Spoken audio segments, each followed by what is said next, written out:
కొంత సమయము మనం చాలా జాగ్రత్తగా ధ్యానిద్దాం.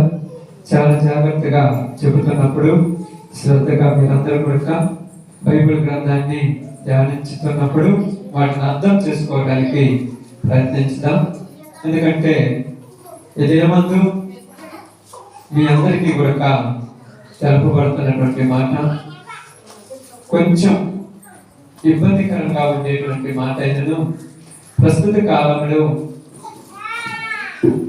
క్రైస్తవ సమాజంలో సత్యం అనేది మరుగైపోతున్న దినాలలో ఉన్నారు.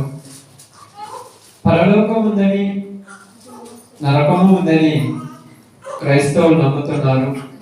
అయితే పరలోకానికి అర్హులు ఎవరు, నరకానికి అర్హులు ఎవరు అనేది ఎవరి కూడా అర్థం కాకుండా ఏదో వారికున్న పరిస్థితులను బట్టి, వారికున్న కాలయాపన బట్టి వారు ఏమనుకుంటున్నారంటే మేము పరలోకం పోతామనుకుంటున్నారు.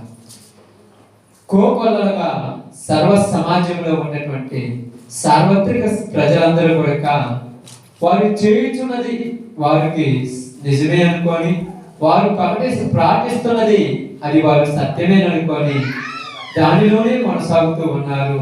అలా వారు కొనసాగుతూ అనేకులని అదే తప్పుడు బోధలో నడిపిస్తున్నటువంటి వారు ఈ రోజుకి చాలా మంది ఉన్నారు.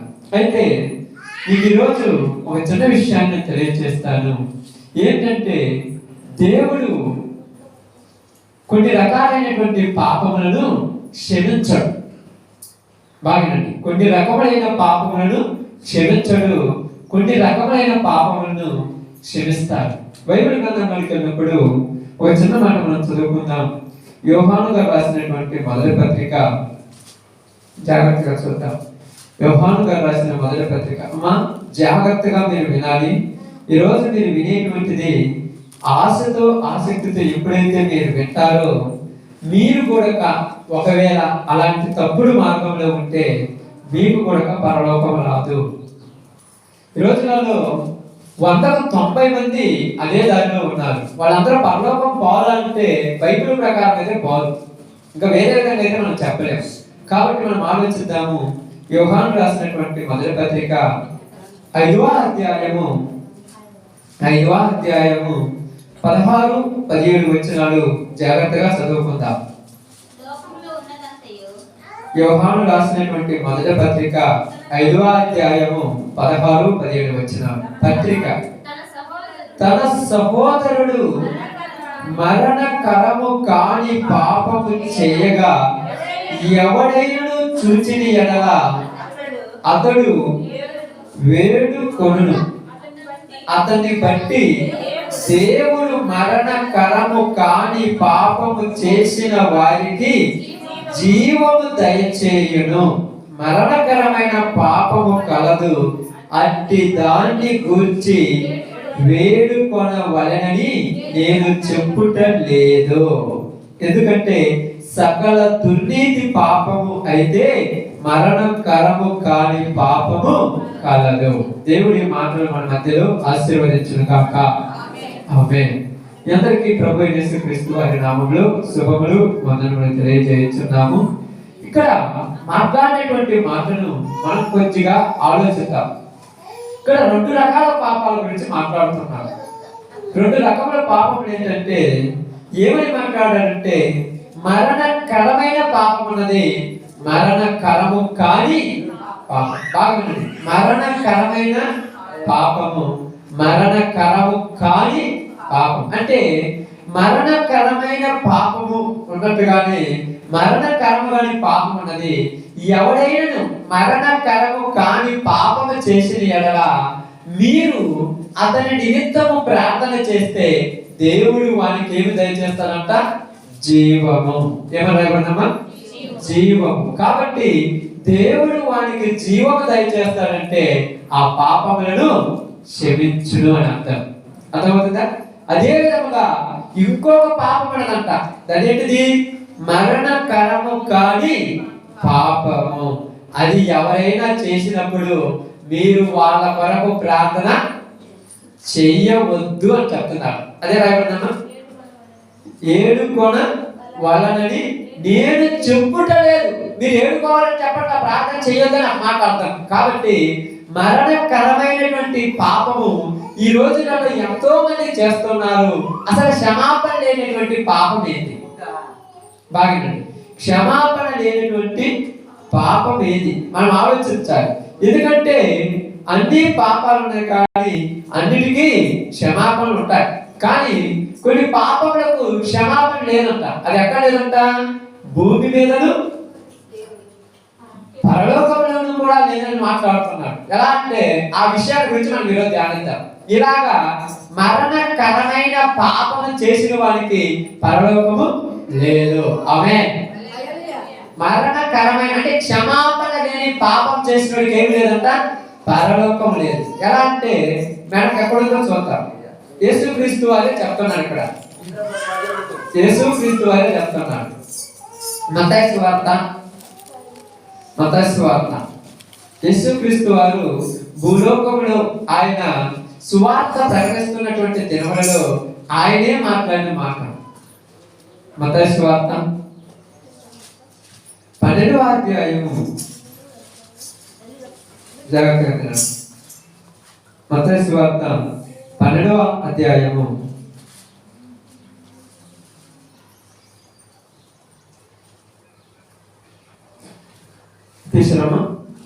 30-31 వచనాలు జాగ్రత్తగా చదువుతా.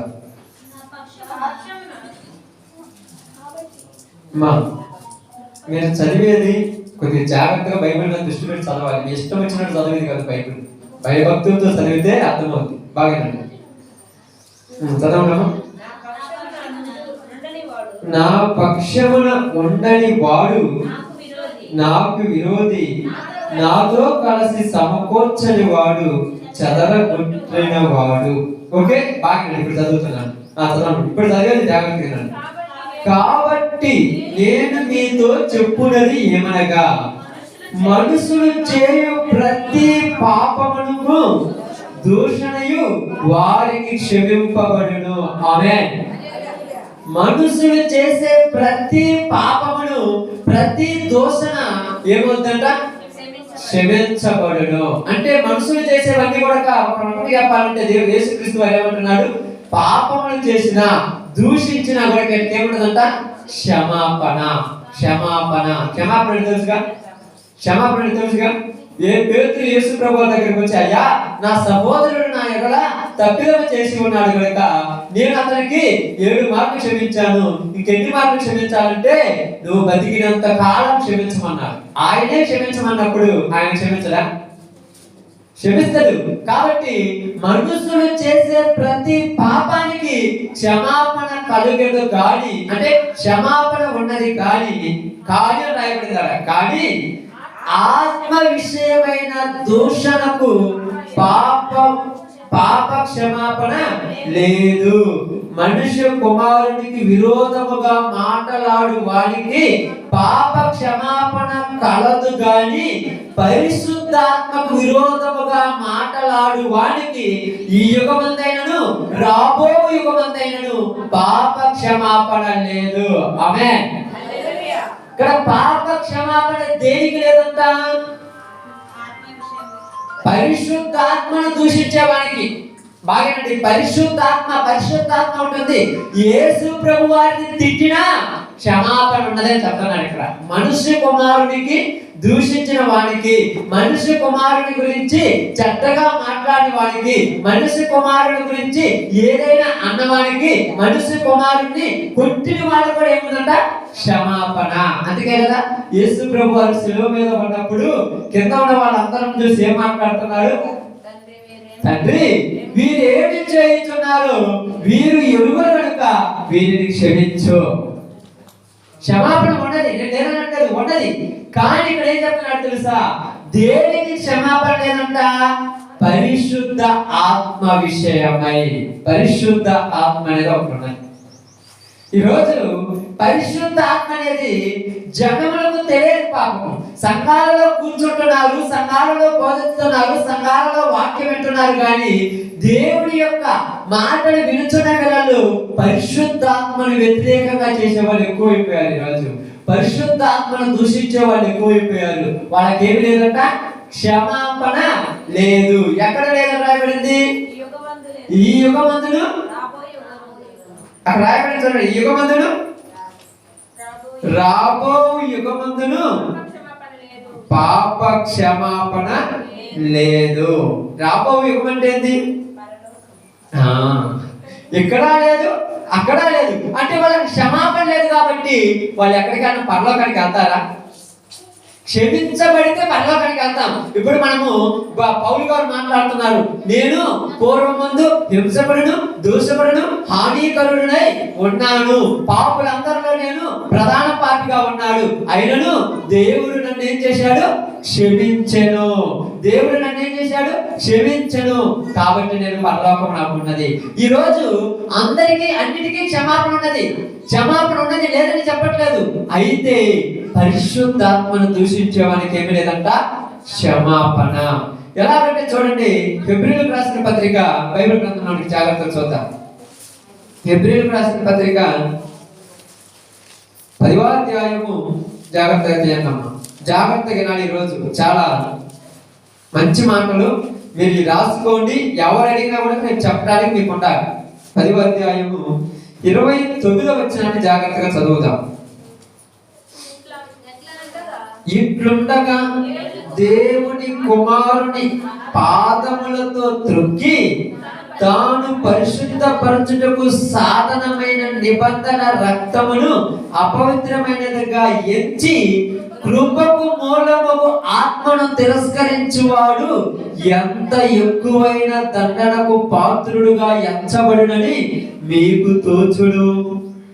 దేవుని కుమారుణ్ణి పాదములతో త్రొక్కి, చూడండి, తాను పరిశుద్ధపరచుడికై నిబంధన సాధనమైనటువంటి నిబంధన రక్తం ఏం చేస్తున్నారంట, అపవిత్ర పరచువారైనటువంటి వీళ్ళు కృపకు మూలమగు దేవుని ఆత్మను, దేవుని పరిశుద్ధాత్మను ఏం చేస్తున్నారంట, తిరస్కరించుచున్నారు.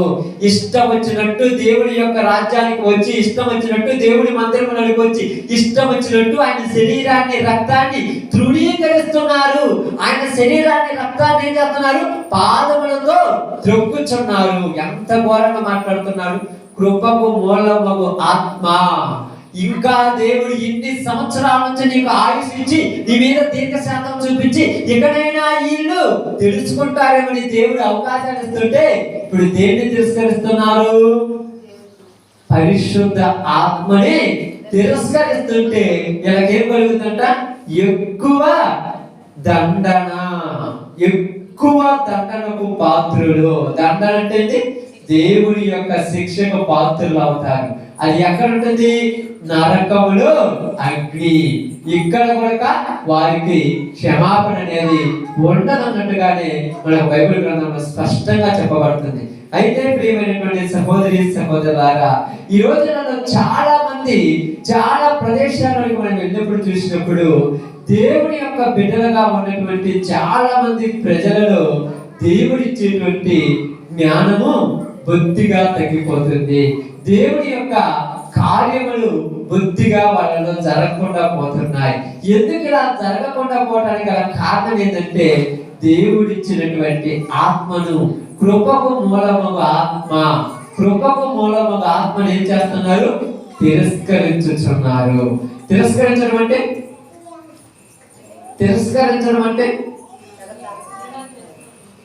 ఎంత చెప్పినా వినరు. ఎన్ని సంవత్సరాలు చెప్పినా వింటా ఇంతే. ఏమవుద్దు ఈ రోజు అలాగ తెలియదు. ఒక రోజు వస్తుంది, ఆ రోజు తెలుస్తుంది. ఇలా అనుకుంటున్నారు. మీరు ఏ పాపం చేసినా, ఎక్కడికి వెళ్ళి ఏం చేసినా ఒకవేళ క్షమించబడవచ్చునేమో. దేవుని మందిరములో దేవుని ఇష్టాన్ని, దేవుని కార్యాలను నెరవేర్చకపోతే నీకు ఇక్కడ క్షమాపణ రాదు. దేవుని మందిరం అంటే ఇక్కడ దేవుని ఆత్మ ఉంటుంది. దేవుని ఆత్మకు సమానమైన మాటలు నీకు చెప్తున్నప్పుడు ఈ మాటలను తిరస్కరిస్తుందంటే నీకేమన్నదంట? క్షమాపణ ఉంటుందనుకుంటారా? మీరు ఒకవేళ దొంగతనం చేసినను, ఒకవేళ నరహత్య చేసినను, ఒకవేళ మీరు ఏదైనా తప్పుడు చిన్న విచారాలకు సంబంధమైన పాపములు చేసినను క్షమించబడతారేమో. కానీ దేవుని ఆత్మను తునీకరిస్తే దండన, మీకు క్షమాపణ ఉండదని బైబిల్ చెప్తుంది. ఈ రోజు చాలా మంది మనం చూసినప్పుడు, చాలా రకాలుగా మనం చూసినప్పుడు దేవుని యొక్క కార్యాలను, దేవుని యొక్క ఇష్టాలను నెరవేర్చే వారు కరువైపోయారు భూమి మీద. దేవుని కొరకు బ్రతకమంటే దేవుణ్ణి ఈళ్ళ కొరకు బ్రతికించుకునే వాళ్ళు ఎక్కువైపోయారు. దేవుణ్ణి ఈళ్ళ కొరకు ఉపయోగించుకునే వాళ్ళు ఎక్కువైపోయారు. కానీ దేవుడు చెప్పిన నీతి మనసులలో కరువైపోయే దినాలలో ఉన్నా. అందుకనే పరిశుద్ధ ఆత్మ అంటే ఏదో కూడా జనములకు తెలియటంలో పాపం. పరిశుద్ధాత్మ అంటే ఏది కూడా తెలియదు. అందుకనే పరిశుద్ధాత్మ ఏమిటో తెలియనప్పుడు ఎలా పడితే అలా ప్రవర్తిస్తున్నారు, ఎలా పడితే అలా జీవిస్తున్నారు. అందుకనే బైబిల్ గ్రంథం మనం వెళ్ళినప్పుడు ఒకసారి మనం చూద్దాము. అపోస్తుల కార్యములు, మా జాగ్రత్తగా అపోస్తుల కార్యములు 5వ అధ్యాయము, అపోస్తుల కార్యములు 5వ అధ్యాయము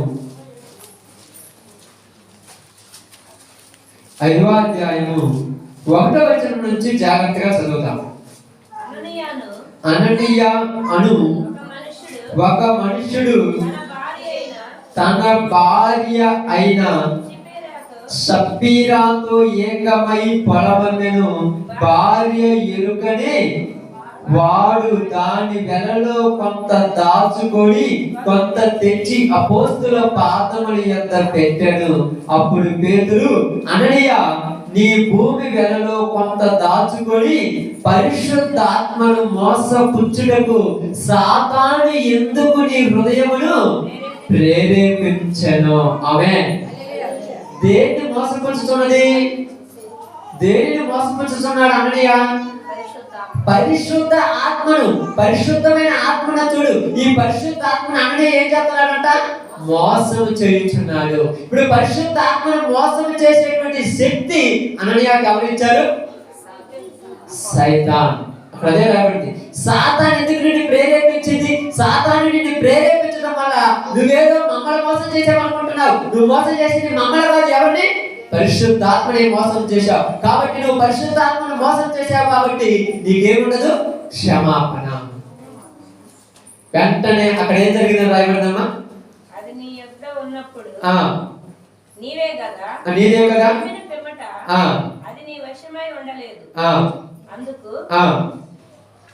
ఎందుకు ఈ సంగతి నీ హృదయంలో ఉద్దేశించుకున్నావు? నీవు మనుషులతో కాదు దేవుడితోనే అబద్ధం ఆడితో నీ వాడితో చెప్పాను. అననీయ ఈ మాటలు విని చూడే పడి ప్రాణం వినని వారు అంటారు. ఎందుకంటే పరిశుద్ధాత్మను మోసం చేయగానే వెంటనే ఏం జరిగింది? ప్రాణం పోయింది. ఇది పాత నిబంధన కాదు. ఇది పాత నిబంధన అనుకున్నారా? క్రొత్త నిబంధన కాలం. యేసుక్రీస్తు వారు భూలోకంలోకి వచ్చి 3.5 సంవత్సరాల సువార్త ప్రకటించి ఈ లోకంలో అనేక మందిని మారు మనసు పొందించడానికి వచ్చి శిలువ మరణం పొంది మరలా 3వ దినాన లేచి 40 దినములు తనందరికీ కనపడి పరలోకమునికి వెళ్ళిన తర్వాత అపోస్తలులు దేవుని యొక్క ఆత్మను పొందుకొని సువార్త ప్రకటిస్తున్న రోజులలో జరిగిన సందర్భం. ఈ సందర్భంలో ఏం జరిగింది తెలుసా? ఇదిగో నువ్వు మోసం చేసింది పరిశుద్ధాత్మను. అది దాన్ని మోసం చేయాలని నిన్నెవరు ప్రేరేపిస్తున్నారు? సైతాన్. ఈ రోజు దేవుడి వాక్యం వినకుండా, దేవుడి వాక్యం మనము వినకుండా మనం చేసేది ఏంటి తెలుసా? సైతాన్. మీరు అనుకుంటున్నారు మేమేమైనా సైతాన్ మొత్తం తెచ్చుకున్నామంటే మీరు తెచ్చుకోవాలా? అది మీతోనే ఉండదు, ఎప్పుడు మనతోనే ఉండదు, మనం తెచ్చుకుంటేగా. సైతాన్ అననీయాని ప్రేరేపించింది కొంత దాచుకో. ఇదిగో నీదైనప్పుడు నీదే కదా, వెతుకులా చేశావు. వెంటనే అక్కడే పడి ఏమయ్యాడంట? ప్రాణము విడిచి చచ్చిపోయాను. దేవుడి ప్రియ సహోదరి సహోదరులారా, బైబిల్ గ్రంథంలో చాలా చక్కగా మాట్లాడుతున్నది.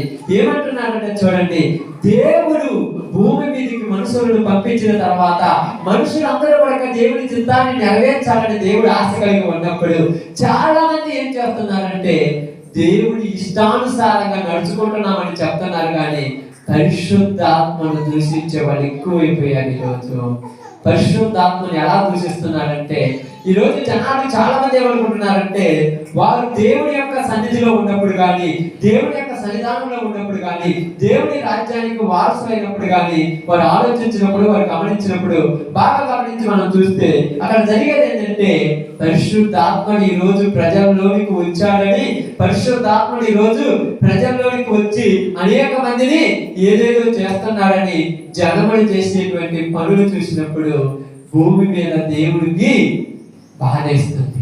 కాబట్టి బాగా మీకు ఆలోచిస్తే బైబిల్ గ్రంథంలోకి వెళ్ళినప్పుడు చూద్దాం. కొరింథీయులకు రాసినటువంటి మొదటి పత్రిక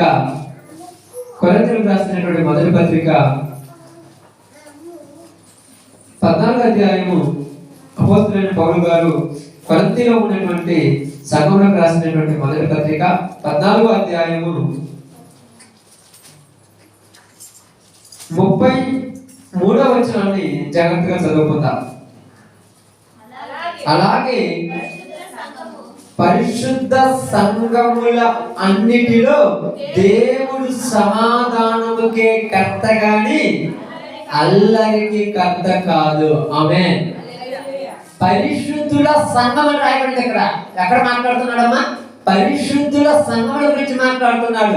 పరిశుద్ధుల సంఘములన్నిటిలో కొన్నిటి గురించి మాట్లాడతా. పరిశుద్ధుల సంఘాలు ఉన్నాయి చూడండి, ఎన్ని పరిశుద్ధుల సంఘాలు ఉన్నాయో ఆ పరిశుద్ధుల సంఘములన్నిటిలో దేవుడు దేనికి కర్తంట? సమాధానమునికే. ఆమేన్. దేనికి దేవుడు? సమాధానమునికే కర్త గాని మరి దేనికి కర్త కాదంట? అల్లరికి కర్త కాదు. మనం బాగా గమనించి ఆలోచిస్తే దేవుని యొక్క సంఘములో దేవుని బిడ్డలు ఈ రోజు దేవుని పేరు పెట్టుకొని అల్లరి చేసేవాళ్ళు ఎక్కువైపోతున్నారు. దేవుని సంఘంలో ఏముండకూడదంట? అల్లరి ఉండకూడదు. అల్లరిలో ఉండకూడదు. దేవుని సంఘములో, దేవుని సంఘాలలో ఏముండాలంట? సమాధానం ఉండాలి. దేవుని సంఘంలో ఏముండాలి? సమాధానం ఉండాలి. దేవుని సంఘంలోకి వచ్చేటప్పుడు ఎలా ఉండాలి? సమాధానంతో ఉండాలి. ఎందుకంటే ప్రసంగి అయినటువంటి సొలొమోను గారు మాట్లాడుతూ ఉన్నాడు. ఏమని మాట్లాడుతున్నాడంటే ప్రసంగి గ్రంథం 5వ అధ్యాయము 2వ వచనం జాగ్రత్తగా వినండి. ప్రసంగి గ్రంథం 5వ అధ్యాయము 2వ వచనం అనుకుందాం ఒకసారి. చదవమ్మా. 5వ అధ్యాయం 2వ వచనం. నీవు దేవుని సన్నిధికి అనాలోచనగా పలుకుటకు నీ హృదయమును త్వరపడనీయక నీ నోటిని కాల్చుకొనుము. దేవుడు ఆకాశమందున్నాడు, నీవు భూమి మీద ఉన్నావు.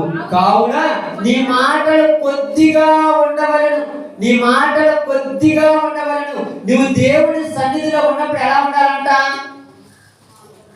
అనాలోచనగా ఉండక అన్నాడు. అనాలోచన అంటే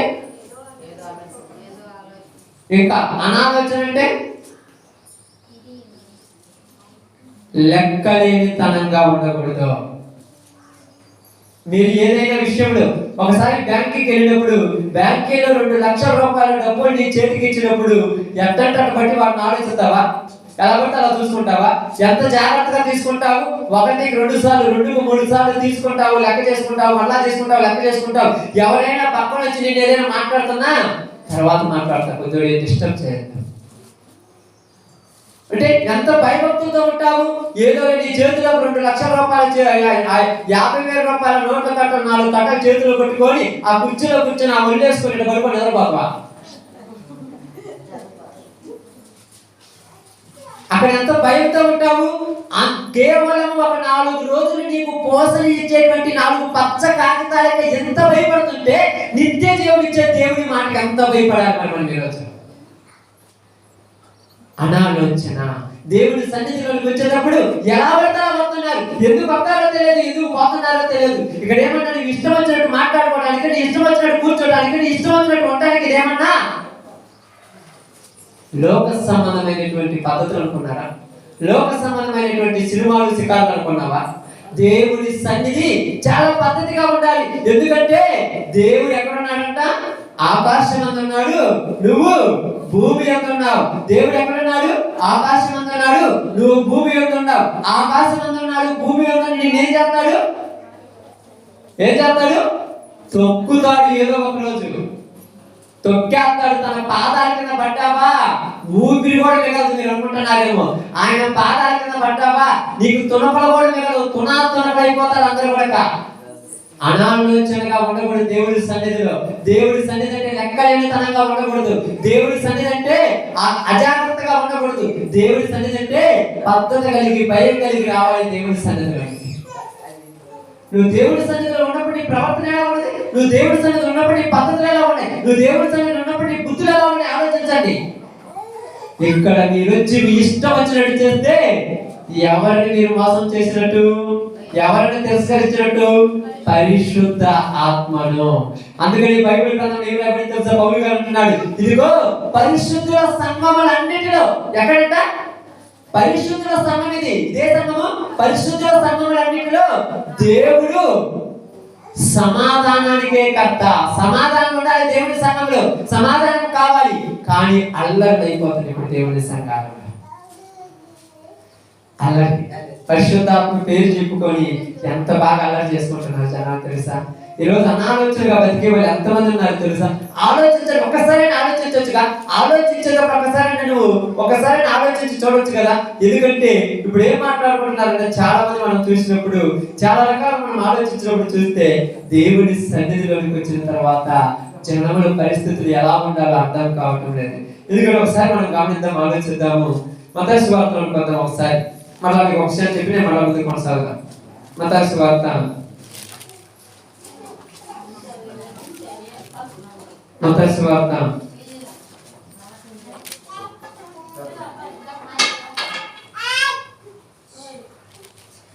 చూసారమ్మా, 12వ అధ్యాయంలో అండి.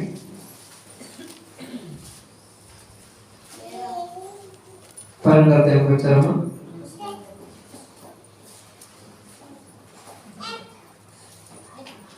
12వ అధ్యాయంకి వచ్చి 19వ వచనం నుంచి జాగ్రత్తగా నిదానంగా చదువుతాం. 18 చదవడం జాగ్రత్తగా అండి. ఇదిగో ఈయన నా సేవకుడు, ఈయనను నేను ఏర్పరచుకొంటిని, ఈయన నా ప్రాణము నాకిష్టుడైన నా ప్రియుడు, ఈయన మీద నా ఆత్మ ఉంచెదను. ఈయన అన్యజనులకును న్యాయ విధిని ప్రచురము చేయును. ఈయన జగడమాడడు, కేక వేయడు, వీధులలో ఈయన శబ్దం ఎవరికి వినబడదు. విజయముందులకు న్యాయ విధిని ప్రజలకు చేయు వరకు ఈయన నలిగిన రెండుని విడబడు. ఆమేన్. ఏమంటున్నాడు? ఇదిగో ఈయన నా సేవకుడు. ఎవరంట ఆయన? సేవకుడు. సేవకుడు అంటే ఎవరమ్మా? దేవుడి సేవ చేసేవాడిని సేవకుడు అంటారు. ఇదిగో ఈయన నా సేవకుడు, ఈయన నా సేవకుడు కాబట్టి ఈయన మీద నేను ఏముంచానంటున్నాడు? బాగుంది. ఈయన మీదకి నేను ఏం పంపించానంటున్నాడమ్మా? బాగా అక్క జాగ్రత్త వినండి, కొద్ది నిమిషాలు నేను జాగ్రత్త వినండి. ఈయన నా సేవకుడు, ఈయన నా సేవకుడు అనగానే ఈయన గురించి ఏం మాట్లాడుతున్నాడు ఇక్కడ? ఈయన మీద నా ఆత్మ ఉంచెదను. ఎవరి మీద ఉంచుతున్నాడంట? ఆయన బిడ్డల మీద, ఆయన సేవకుల మీద. ఎప్పుడైతే ఆయన మీదకి ఆత్మ వచ్చిందో ఏం జరిగిందంట? అక్క మీరు ఇక్కడ వినండి, అతని పనే ఉంది, మీ వాక్యం వినండి, బాగా వినండి, మీరు జాగ్రత్తగా వినండి. ఇక్కడ ఎప్పుడైతే నీ మీదకి ఆత్మ వచ్చిందో నువ్వేం చేస్తావంట? ఈయన అన్యజనులకు న్యాయ విధిని ప్రచురము చేయును. ఏం చేస్తారంట? అన్యజనులకు ఏం చేస్తారంట? న్యాయము ప్రచురం చేయాలంట. న్యాయాన్ని ప్రచురం చేయడం అంటే ప్రకటించాలి. ఏది ప్రకటించాలి? నీ మీదకి ఆత్మ వచ్చినప్పుడు న్యాయమును ప్రకటించాలి, దేవుడి గురించి వాక్యం ప్రకటించాలి, న్యాయమును ప్రచురము చేయును. ఈయన జగడమాడడు, కేకలు వేయడు. దేవుని ఆత్మ నీ మీదకి వచ్చినప్పుడు నువ్వేం చేయవు తెలుసా? కేకలు వేయము. ఈరోజు దేవుని ఆత్మ నీ మీదకి వచ్చిందని గంతులేసి, కేకలేసి, అరిచి, రోదన చేసి ఎక్కువ మంది అయిపోయారు భూమి మీద. ఏంటంటే పరిశుద్ధాత్మ వచ్చిందంట. అసలు పరిశుద్ధాత్మ వచ్చిందంటే వాడికి ఏం తెలుసు? పరిశుద్ధాత్మ అంటే ఏదో తెలియదు, తెలియదు దాని గురించి మాట్లాడేవాడా? అసలు ఆత్మ అంటే ఏదో తెలుసా? ఇదిగో పరిశుద్ధాత్మ వాళ్ళ మీదకి రాగానే ఏం చేశాడంట? పాత నిబంధన గ్రంథంలోకి ఒకసారి సామ్యుల గ్రంథము, మొదటి సామ్యుల గ్రంథము, బాగానండి, మొదటి సామ్యుల గ్రంథము, సామ్యులు రాసినటువంటి మొదటి గ్రంథము 19వ అధ్యాయం త్వరగా తీయాలి. ఎందుకంటే ఈ యొక్క మాటలు ఈరోజు సర్వలోకానికి విరుద్ధంగా ఉన్నాయి, కానీ దేవుడి మాటలు అందరికీ నచ్చవు. 19వ అధ్యాయం 20వ వచనం ఒకసారి చదువుదాం. మొదటి సామ్యులు దావీదును పట్టుకొనుటకై సౌలు దూతలను పంపెను.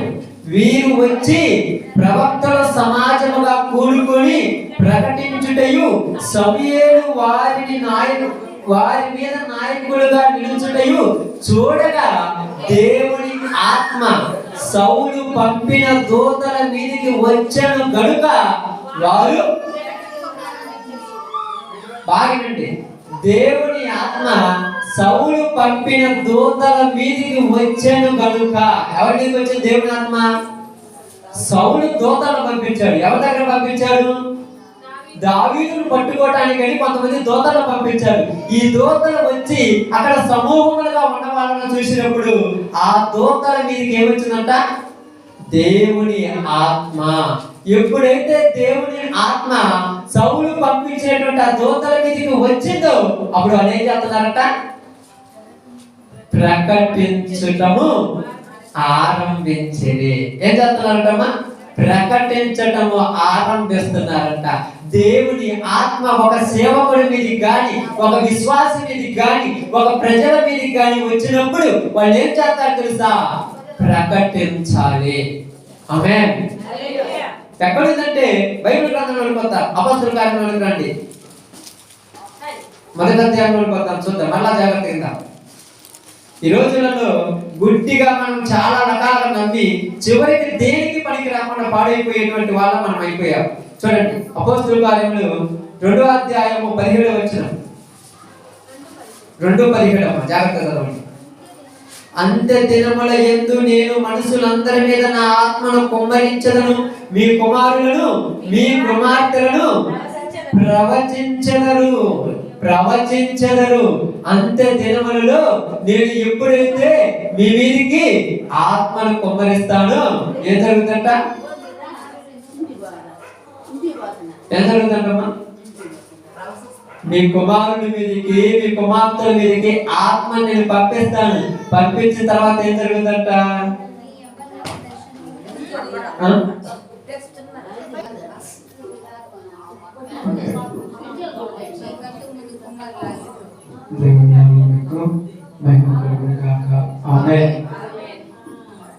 కాబట్టి దేవుడు మనకి ఇక్కడ చెప్పినట్టుగా బాగా గమనించి ఆలోచిస్తే,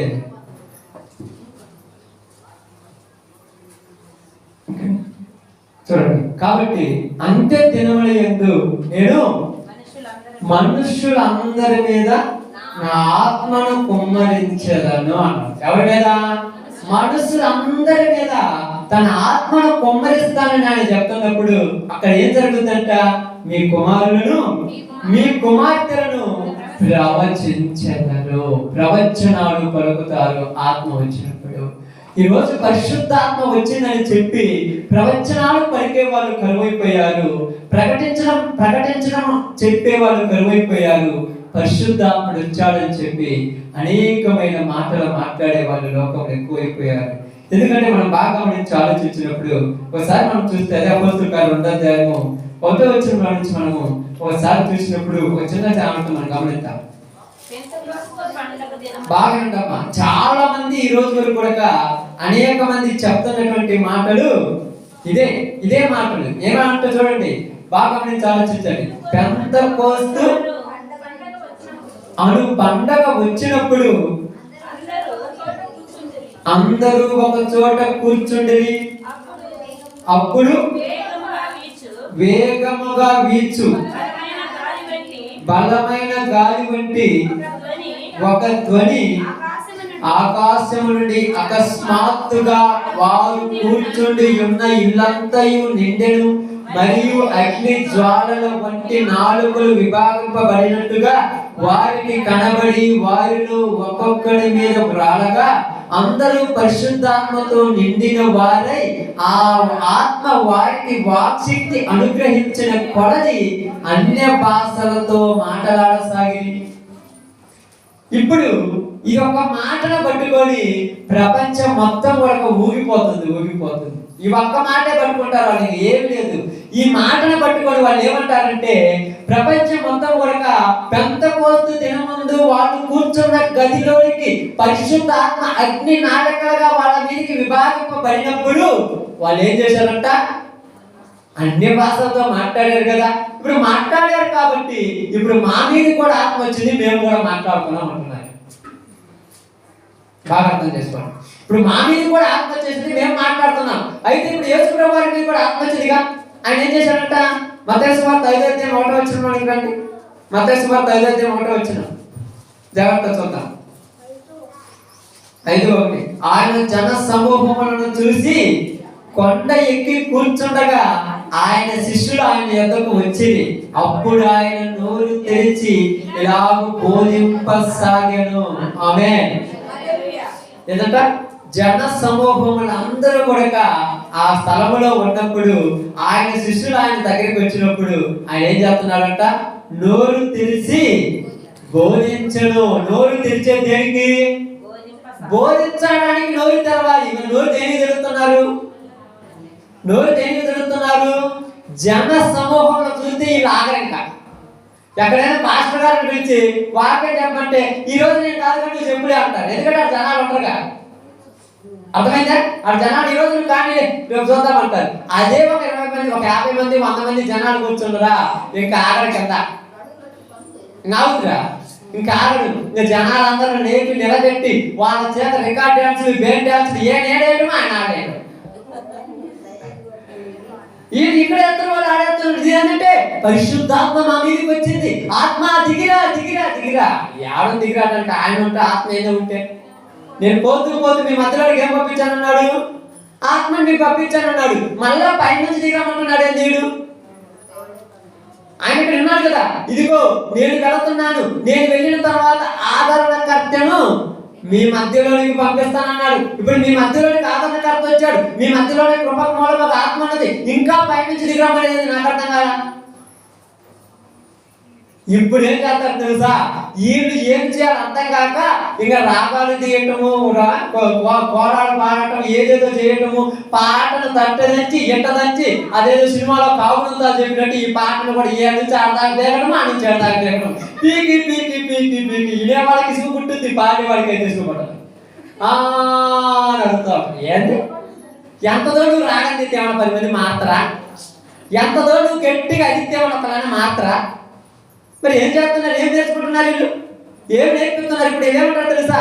ఇదిగో పరిశుద్ధాత్మ నీ మీదకి వస్తే నువ్వు దేవుడిని స్తుతిస్తావు, గొంతులేస్తావు అనగానే ఇప్పుడు వీళ్ళు ఏం కానీ పక్కన పెడతారు. నా మీదకి రాలేదని వీళ్ళు కూడా వేస్తారు. వాడికి వచ్చింది నాకు రాలేదుగా, నా మీదకి కూడా రావాలి. అందుకని జనాల కోసం వాడు కూడా నా మీదకి వస్తే అందరూ నన్ను చూడాలని వీళ్ళు కూడా చేస్తారు. ఏమైంది అసలు? ఏమైంది? ఆత్మ మనుషుల మీదకి వచ్చినప్పుడు నువ్వు ప్రకటించాలి, ప్రవచనాలు పలకాలి, లేఖనాలు బోధించాలి. ఈరోజు ఎక్కడ ఉంది? ఇప్పుడు ఏం చేస్తున్నారు తెలుసా? ఆత్మని ఏం చేస్తున్నారు? అల్లరి పాలు చేస్తున్నారు. ఆత్మ అని చెప్పుకోండి, మాయ మాటలు చెప్పుకొని ఆత్మ అని చెప్పుకుంటూ గంటదోడి వాక్యం చెప్పడానికి చేత కాదు. గంటన్నరదోడి పాట పాడటానికి చేత అవుతాం మనిషికి. గంటన్నరదోడి ఒక పాట పాడుతుంది. ఏముంది ఆ పాటలో వాడికి? నేను పాడొద్దని చెప్పట్లా, దేవుడిని స్తుతించమని చెప్తున్నాను, వద్దని చెప్పట్లా. గంటదోడి అదే పని. ఏం తెలుసా? భజన చేసుకున్నట్టు ఇదే పని. వాళ్ళ ఊరిలో కూర్చొని మంత్రాలు చదివితే మాత్రం పొద్దుగూకులు ఇదే మాట మాట్లాడితే ఏమొస్తుంది అని మనం అంటాం మొక్క. పొద్దుగూకులు ఒక మాట కూర్చొని వాడి భాషలో వాడి దేవుడికి ఏదో ఒక మాట చెప్పుకుంటున్నారు అనుకోండి. పొద్దుగూకులు ఇదేనా జపం చేసుకున్నట్టు మరి వీడు చేసేది ఏంటి? ఇది కూడా చెప్పమే కదా. పొద్దుగూకులు కూర్చొని హల్లెలూయా హల్లెలూయా అర్థం తెలియదు, అర్థం తెలియదు. పొద్దుగూకులు హల్లెలూయా హల్లెలూయా హల్లెలూయా ఇదే వాళ్ళు ఏమనుకుంటారు? ఎలా కూడా ఇది ఒక జపం అయిపోయిందంట. అందుకే ఇలా పేరు కూడా హల్లెలూయా పేరు పెట్టారు. పొద్దుగూకులు ఇదే. పొద్దుగూకులు ఏదైనా ఉంది ఆలోచిందా? ఎంత దూరం నువ్వు అనాలి? అసలు హల్లెలూయా అంటే అర్థమేంటి? మీకు చాలాసార్లు చెప్పాను నేను. హల్లెలూయా అంటే అర్థమేమని చెప్పాను మీకు? హల్లెలూయా అంటే అర్థం ఏంటి? మరి ఎందుకు అంటున్నారు మీరు?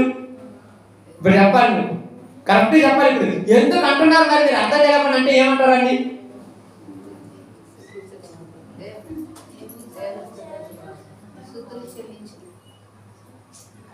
ఓకే, మీరు చెప్పేది ఏదో మీకు అలాగా చెప్తే నా పేరు పూర్తి తెలియకుండా నాకు పిలిస్తే నేను బలుగుతున్నా. మరి ఎందుకు పిలుస్తున్నారు? హల్లెలూయా అనగా ప్రభువుని స్తుతించుడి అని అర్థం. ఏంటంట? ప్రభువుని స్తుతించుడి. ఇప్పుడు ప్రభువుని స్తుతించుడి అని అంటుంటే నువ్వేం చేయాలి?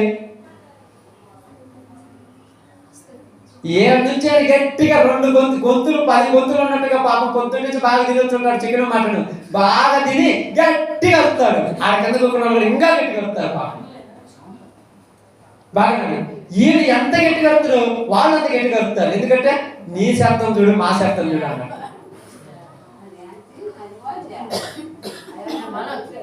బాగా అయిపోయింది.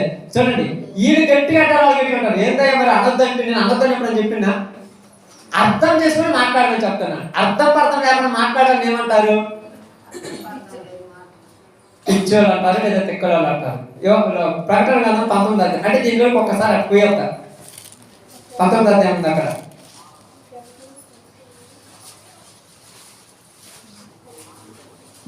మొదటి వచ్చిన చూడండి.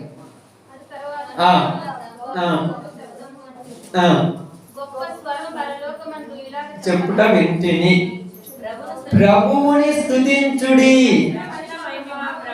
బాగండి, ప్రభువుని స్తుతించుడి అని ఒక మనిషి పలికాడు. అంతేనా? ప్రభువుని స్తుతించుడి అన్నాడు. ఇప్పుడు ఏమన్నాడు? ప్రభువుని స్తుతించుడి అని నేను చెప్పాను. మీరేం చెప్పాలి? మీరు కూడా నన్ను స్తుతించమంటే మరి నువ్వు స్తుతించాలి. ఇక్కడ ఏమన్నాడు? ప్రభువుని స్తుతించుడి అనగా రక్షణ, మహిమ, ప్రభావములు దేవునికే. ఆమేన్. బాగా గమనించండి, ప్రభువుని స్తుతించండి అని అంటుంటే ఈ జన సమూహం మొత్తం ఏమంటున్నారంట? మహిమ, ఘనత, ప్రభావములు మన దేవునికే చెల్లునుగాక అని అంటున్నారు. నేను ఇక్కడ హల్లెలూయా అనగానే మీరందరూ ఏం చెప్పాలి తెలుసా? దేవునికి స్తోత్రము కలుగునుగాక అని. మీరు ప్రభువుని స్తుతించండి అంటే మీరు కూడా మళ్ళీ ముఖం మీద కొట్టి నువ్వు స్తుతించన్నట్టు అంటుంది. ఏముంది? అర్థం తెలియదు. ఇప్పుడు వీళ్ళందరూ ఏమంటారు తెలుసా? మేము మీదికి పరిశుద్ధాత్మ వచ్చి మేము మాట్లాడుతుంటే, దేవుడితో మాట్లాడుతుంటే వాళ్ళకి కుళ్ళు అంట. నాకేం కుళ్ళు మీరు మాట్లాడుకుంటే? మా బస్సుగా నాకేమన్నా ఇబ్బంది? మీరు మాట అసలు ఏం లేదు కదా. ఎందుకు చెప్తున్నారు తెలుసా? పరిశుద్ధాత్మ అల్లరికి కర్త కాదు, సమాధానం లేని సంఘాలలో ఎంత అరిద్దేవి కేకలెత్తేవి. ఈ రోజు 90% ప్రజలు ఇలాంటి వాటల్లోనే పోతూ ఇదే నిజమని నమ్ముతుంటే వీళ్ళను ఆత్మను దూషిస్తున్నారు కదా, ఆత్మను పాడు చేస్తున్నారు కదా. ఆత్మను పాడు చేసే వాడికి ఏమి లేదని చెప్పింది? క్షమాపణ లేదు. ఇప్పుడు మనం అనుకోవచ్చు, నిజంగానా మరి వీళ్ళందరూ అంటే వాళ్ళందరితో నాకు పండేది, నీకు పండేది. మనం నమ్మాల్సింది ఏంటి? బైబిల్ని.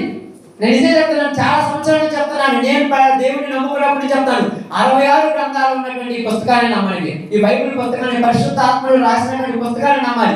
ఏది పెడితే అది నమ్మాలనుకోండి, చివరికి మనం ఏం తెలుసా? అప్పుడు మన ఇంటికాడ కొంతమంది అంటే మన కాడ కాబట్టి జరుగుతుంది కాబట్టి అంటారు, వాళ్ళు మాయ మాటలు చెప్తుంటే మాయలో పడి వెళ్ళిపోతుందని మీరు అందరూ అంటారు. నిజమే, మీరు చెప్పాలి ఈ మాయ మాటలు కాదు, సత్యమును జీవమునై ఉన్న మాటలని వాళ్ళకి చెప్పే సమాధానం మన దగ్గర లేదు కాబట్టి వాళ్ళ పాపం వాళ్ళే పోతారు, దేవుడే చూసుకుంటారని చెప్తున్నా. ఇది మాయ కాదు, ఇది సత్యము. దీంట్లో జీవం ఉన్నది. ఈ జీవం ఎలా ఉన్నది కావాలంటే చూడండి అని వాళ్ళకి వివరించి చెప్పేటువంటి జ్ఞానం వాళ్ళ దగ్గర ఉందా? అందుకని ఏమంటారు తెలుసా? ప్రభువా నువ్వే చూసుకో. మరి వీరికి చర్చిలోకి ఇంతలా ఆత్మ వచ్చింది, మరి ఇంటికాడ ఎందుకు రాలేదు వీరికి ఆత్మ? ఇంతలా నేను చెప్పాలనుకుంటే ఇప్పుడు ఎందుకు రాలేదు? సమాధానం పడాలి. ప్రేమతో దేవుడి గురించి ఏ రోజైనా చెప్పగలిగావా? ప్రేమతో ఆప్యాయత మాట్లాడగలిగావా? అందుకని ఇక్కడ ఏమంటున్నారు తెలుసా? బాగా నుంచి ఆలోచించండి. యేసు క్రీస్తు వారు జన సమూహం అందరూ కూర్చుండగా నోరు తెరిచి అరిశాడా? ఆయన ఏం చేసిందట? కేకలు వెయ్యడు. యేసు ప్రభు కేకలు అరవడు, కేకలు వేయడు, గంతులు వేయడు, ప్రేమతో బోధిస్తూ ఉన్నాడు ఆయన. ఈరోజు బోధలు కరువైన సంఘాలు ఎక్కువైపోయినాయి. ఎక్కడికి వెళ్ళా కూడా బోధ లేదు, ఏమీ లేదు. ఇక చూస్తారు, తీస్తారు. ఏంటంటే టైం పాస్ చేస్తారు తెలుసా? పాటలతో ఏం చేస్తారు? Time pass. నిజంగా చాలా మంది ఏం చేస్తారు తెలుసా? ప్రార్థన చేస్తానంటాడు, ఆరాధన అంటాడు, గంటన్నర ఆరాధన చేస్తాడు. టైం అయిపోయింది, వచ్చే వాళ్ళని చేస్తాను వాక్యం అంటాడు. 1.5 ఆరాధన చేయమని నిన్ను 10 నిమిషాలు పాట పాడేసి ఆ వాక్యం 1 గంటతో చెప్పొచ్చుగా. ఎందుకంటే బైబిల్ చదివితే కదా చెప్పేది. పొద్దు గూగులు అక్కడ ఇక్కడ ఈ చూసినోడికి ఏం తెలుసు? బైబిల్ ఏం తెలుసు? దీంట్లో ఉన్నది కదా. నీ దగ్గర ఉంటే నువ్వు ఎంత దూరైనా చెప్పగలవు, ఎన్ని గంటలైనా చెప్పగలవు. మరి చెప్పలేకపోతున్నారు చాలా మంది. ఏంటంటే చాలా చోట్ల మీరు ప్రార్థనకి వెళ్ళినప్పుడు ఏం చేస్తారు తెలుసా? వాక్యం చెప్పమంటే బైబిల్ ఓపెన్ చేయరు, ఇక్కడ వరుస కడతారు. నేను ఈ రోజు మీకు ఒక సాక్ష్యం చెప్పాలనుకున్నాను. నిజ సంఘటనలో జరిగిన యథార్థ సంఘటన చెప్తానంటాడు, ఏదో ఒక మాట చెప్తాడు. అలా చెప్పిన తర్వాత మీరు కూడా అలాగనే ఉండాలంటాడు. బైబిల్ మరి ఎందుకు తెచ్చుకున్నారని నాకు అర్థం కాదా? వాళ్ళ సాక్ష్యం చెప్పడానికి బైబిల్ అవసరమా? చాలా చోట్ల నన్ను చాలా మంది ప్రసంగాలు కానీ వాక్యం చెప్పడానికి చూసినప్పుడు నన్ను నేను వెళ్ళిన చోట మా పాస్టర్ గారు కూడా వచ్చినప్పుడు చాలా మంది ఇలానే చేస్తుంటారు. నేను అంటాను, ఏం పాస్టర్ గారు వాడు వాక్యం చెప్పచ్చు కదంటే, నిజ జీవితంలో జరిగే చెబితే వారు ప్రేరేపించబడతారు బ్రదర్ అంటారు. నేను చెప్పాను, యేసు ప్రభు గురించి చెప్తే ప్రేరేపించబడరా? యేసు ప్రభు గురించి అయితే ప్రేరేపించబడాలంటే ఏమంటారు తెలుసా? ఎప్పుడు చెప్పేదేగా అంటే నువ్వు ఎప్పుడు చెప్పేదేనా? 4 రోజులు అయిపోతాయి బైబిల్. ఇదిగో ఇప్పుడు ఉంటది, రేపు ఉంటది, ఇక 100 సంవత్సరాల తర్వాత 1000 సంవత్సరాల తర్వాత చెప్పినా బైబిల్ తరగదు. నీ చేతగాక దాంట్లో ఉన్న మర్మాన్ని తీయటం నీ చేతగాక నువ్వు రోజు చెప్పే బైబిల్ ఏం చదువుదామని ఈ రోజు ఒక సాక్ష్యం చెప్పానంటాడు. రోజు చెప్పేది ఎందుకు? రోజు ఇదే చెప్తావా? కొత్త చెప్పొచ్చుగా. కొత్త చెప్పాలంటే దీంట్లో నుంచి బయటికి తీయాలంటే ఒక గంటతో కూర్చోవాలి, 2-3 గంటలు కూర్చోవాలిగా. 2-3 గంటలతో కూర్చోవాలంటే ఓపిక ఉండాలిగా. ఓపిక ఉండాలంటే ఎన్ని కాదుగా, ఏదో 4 మాయమాటలు చెప్పాలని వచ్చి ఒక ఉపమానం చెప్పిపోతారు. విత్తువారి ఉపమానం ఎప్పుడూ విత్తువారి ఉపమానమే చెప్తుంటారు వీళ్ళు పాపం. అది ఎందుకు చెప్తున్నారు లేదు, దాంట్లో ఏమున్నదో తెలియదు పాపం. తప్పిపోయిన కుమారుడు అంటాడు, ఎప్పుడు అదే చెప్తుంటాడు. ఎందుకు చెప్తున్నాడు? దాంట్లో మర్మాలు లేవా? ఎందుకంటే సత్యం రాదా బయటికి? నీ మీదికి ఆత్మ వచ్చినప్పుడు ఏం జరుగుతుంది రాయబడింది? సర్వ సత్యములోకి వెళ్ళిపోతామంట. సర్వ సత్యం అవుతుంది నీకు. ఆ ఆత్మ ఈ రోజు మనుషుల మీదకి వచ్చిందని చెప్పుకొని జనాలు సంఘాలను పాడు చేసేవాడిని కోల్పోయారు. మీరు టీవీలలో చూసినా, సెల్ ఫోన్లలో చూసినా ఈ మీటింగ్ తప్పితే ఏమీ ఉండదు. ఆ టీవీ చూస్తుంటే బయట కుక్కలు వేసిన దానికి లోపల వాళ్ళు వేసే దానికి తేడా ఏదా ఉన్నట్టు. అవును, నేను వాక్యం లేకుండా ఏం చెప్పట్లా. ఏమన్నారు తెలుసా?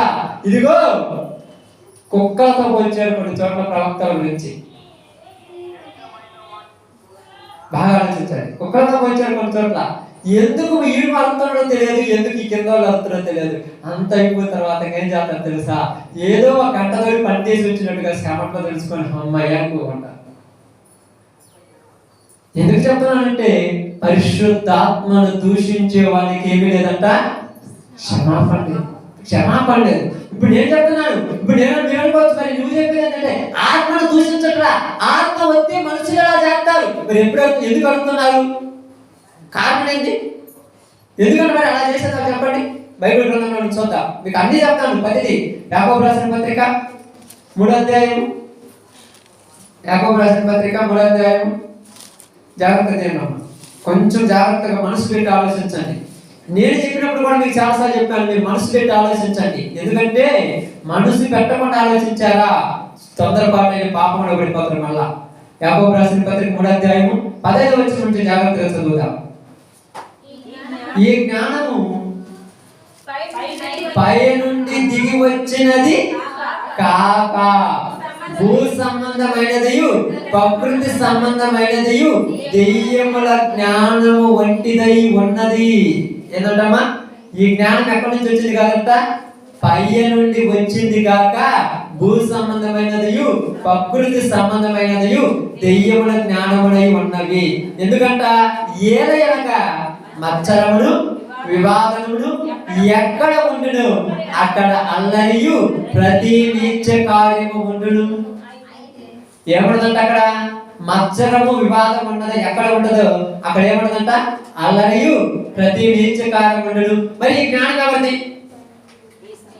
బాగా చూద్దాం. ఎవరిదంటే జ్ఞానము? చూద్దాం, చదవండి అక్కడే. అయితే పై నుండి వచ్చు జ్ఞానం మొట్టమొదట పవిత్రమైనది, తర్వాత సమాధానకరమైనది, మృదుమైనది, సులభముగా లోబడినది, కనికరముతోను మంచి ఫలములతోను నిండుకున్నది, పక్షపాతము మైనను వేషధారణను లేనిదై ఉన్నది. నీతియు సమాధానము చేయు వారికి సమాధానం ఎత్తబడును. అంటే దేవుని సంఘములో ఎవరైతే నీతి సమాధానముగా దేవుని జ్ఞానాన్ని పొందుకొని ఉంటారో వాళ్ళలో ఏముందంట?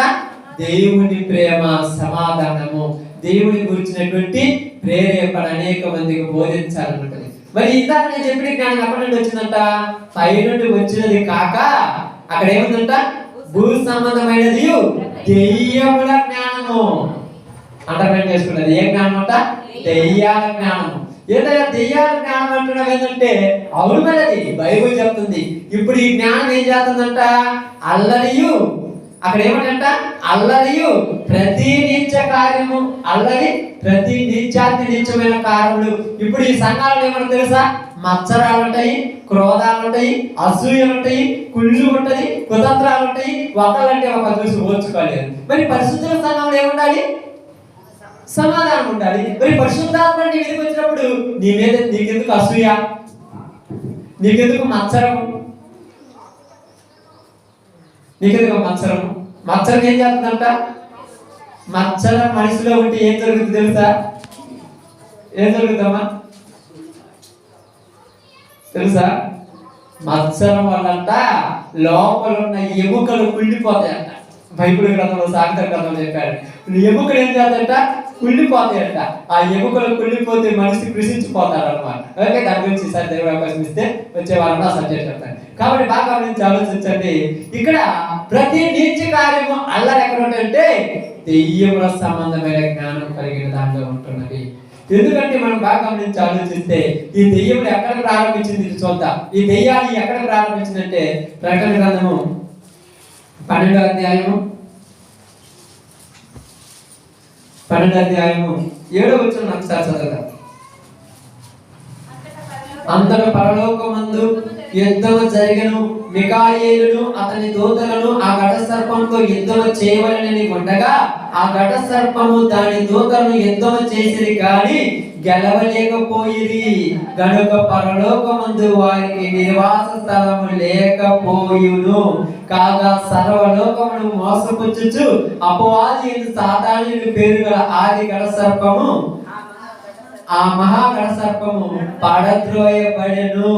అది భూమి మీద పడద్రోయబడెను. దాని దూతలు దానితో కూడా పడద్రోయబడిరే. ఆమేన్. ఎక్కడి నుంచి వచ్చిందంటమ్మా? పరలోకము నుంచి భూమికి ఎవరికి వచ్చింది? ఘట సర్పములు, మహాగణ సర్పములు. అక్కడ జనాలను పాడు చేశారు. ఎక్కడ? పరలోకంలో దూతలను పాడు చేసి అక్కడ పాడు చేసినందుకు దేవుడు అక్కడ నుంచి వాటితో యుద్ధం చేసి వాటన్ని ఎక్కడ నెట్టేశాడంట? భూమి మీదకి వచ్చింది. ఇప్పుడు భూమి మీద ఏం చేస్తున్నా జనాలను? ఎక్కడ కూడా మోసపరచాలి, ఎక్కడ కూడా మోసం చేయాలి. ఏమని మోసం చేస్తున్నాయంటే లోకములో ఉన్నటువంటి ప్రతి నీచ కార్యం చేయమని చెప్తున్నాయి. ఎలా అంటే బాగా మనం ఆలోచిద్దాం. ఈ యొక్క అపవాది సమానమైనటువంటి పనులు ఎలా ఉంటే మనం కొద్ది బైబిల్ గ్రంథంలోకి వెళ్దాం. లూకా సువార్త 4వ అధ్యాయము, లూకా సువార్త 4వ అధ్యాయము 4వ అధ్యాయము జాగ్రత్తగా 41వ వచనాన్ని జాగ్రత్తగా చదువుదాం. వారిలో ప్రతి వాని మీద చేతులుంచుట వలన వారు స్వస్థపరచను. ఇంతే కాక దెయ్యములు నీవు దేవుని కుమారుడు అని కేకలు వేసెను. ఆమేన్. కేకలు వేసే ఏంటి అంట? ఏ జాతర కేకలు? ఏమని కేకలు వేస్తున్నాయి? దేవుడి కుమారుడు, దేవుడి కుమారుడు, మీరు దేవుడి కుమారుడు కేకలేస్తున్నావు. నేను కూడా అదే చేసేది. నువ్వు పరిశుద్ధుడివి, నువ్వు గొప్పవాడు, నువ్వు వింటాడు, అది ఇది ఈ అని పొద్దుకోకుడు ఇదేనా? ప్రభువా ప్రభువా ప్రభువా ప్రభువా అని పిలిచి ప్రతివాడు చేతలు అనుకుంటా. మీరు పిలిచోడు పొద్దున్న లేచి పొద్దుకోకుడు ఇదే మాట, ఇంకో కొత్త మాటలు ఏం లేవు. ఇదేమంటారు? ఏమీ తెలియదు. ఇవి వచ్చినా ప్రభు అనుకుంటారు, వీళ్ళు అది అంటుంటారు. వీడికి ఏం తెలియదు, వచ్చినోడికి ఏం తెలియదు. ఏం నేర్చుకుంటారు? నేను మళ్ళీ అదే విధంగా నేను చూడండి 34 వచ్చిన కూడా ఒకసారి చదవండమ్మా. లోక సువార్త 4:34 వచ్చిన. వాడు నజరేయుడైన యేసు మాతో నీకేమి, మమ్మల్ని నొప్పించబడి ఏడికి వచ్చిందివా?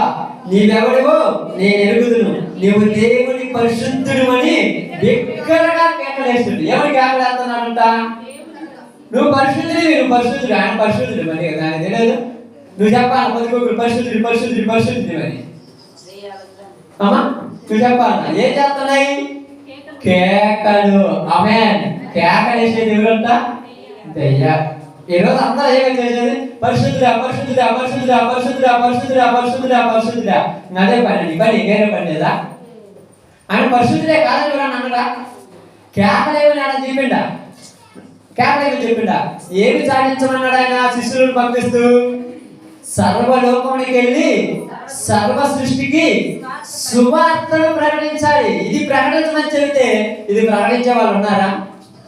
ఎవరన్నా పోయి మీటింగ్లు పెడుతున్నామంటే చుట్టుపక్కల ముందే భయపడతారు. ఏంటంటే అమ్మ 3 రోజులు మీటింగ్ అంట, తలుపులు వేసుకొని లోపల పండుకున్నా కూడా ఈ శబ్దానికి నిద్ర పట్టదు అంట. అంతలా ఎందుకు కలుగుతుంది మరి? పాప నాకు అర్థం కాదా? వాక్యం వినసొంపైన మాటలు చెప్పు, చాలా వినబుద్ధి అవుతాయి. ఇవి చెప్తారా? ఇంకా లేదు ప్రార్థన కానీ భయంతో చచ్చిపోతారు. అందుకని ఈ మధ్య కాలంలో ఏం జరిగింది తెలుసా?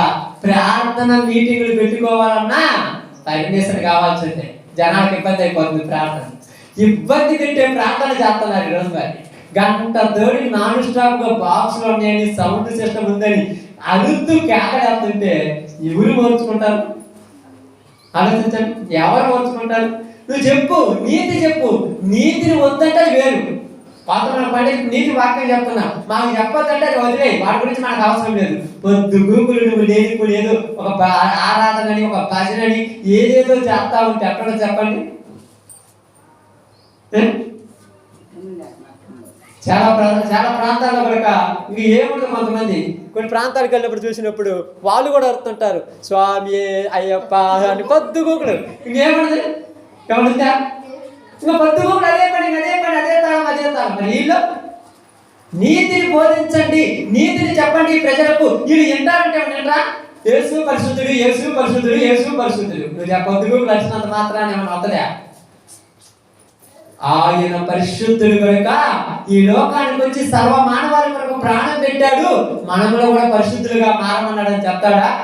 చెప్పాలంటే ఈ గుండెలలో ఉడుకు పుట్టాలి. ముందు అరిసే దేవుడంటే ఇక్కడ కేకలేసే దేవుడంట దెయ్యములు. అలాగే మార్కు సువార్త 5వ అధ్యాయము, మార్కు సువార్త 5వ అధ్యాయము 5వ వచనంలో కూడా ఒకసారి వద్దాం.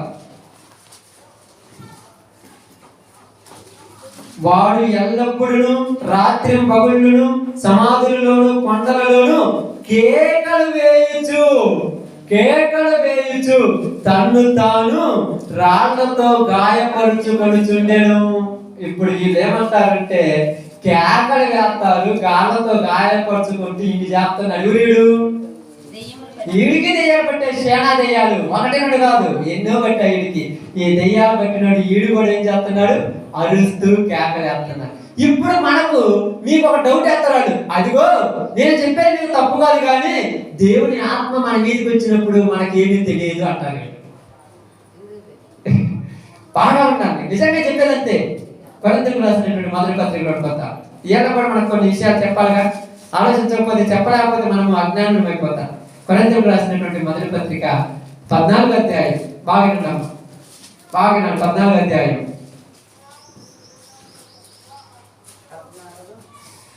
32వ వచనం ఒకసారి చదువుదాం.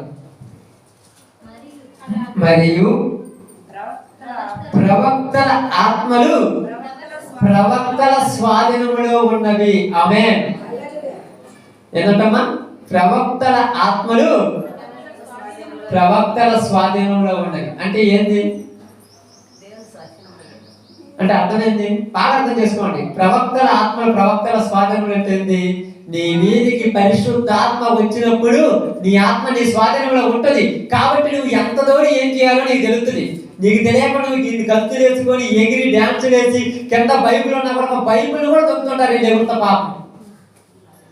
స్త్రీలైతే పాపం చప్పట్లు కొడుతూ ఎగురుతుంటే వాళ్ళ ఒంటి మీద ఉన్న వస్త్రాలు కూడా పోయేది పాపం. వాళ్ళకి అర్థం కాదు. ఎందుకంటే ఆత్మ వచ్చిందా? ఆత్మ వస్తే నేను అంతగా ఎడతీసుకొని ఆడ ఉండమన్నాడు ఆయన. ఆత్మ వస్తే అనేకుడికి ప్రకటించి చెప్పు, సువార్తని చెప్పు. ఆత్మ వస్తే వీళ్ళ మీదకి ఆత్మ వచ్చిందంటే వీళ్ళు ఏం చేస్తారో వీళ్ళ కూడా తెలియదు. ఈ రోజు ఈ అల్లరి నీచ కార్యాలు సంఘాలలోనికి రావటం వల్ల సంఘాలను కూడా ఏం చేస్తున్నారంటే చర్చీలు ఊర్లలో వద్దు బయట పెట్టమంటున్నారు. చూడలేకపోతున్నామయ్యా వాళ్ళ పరిస్థితులు.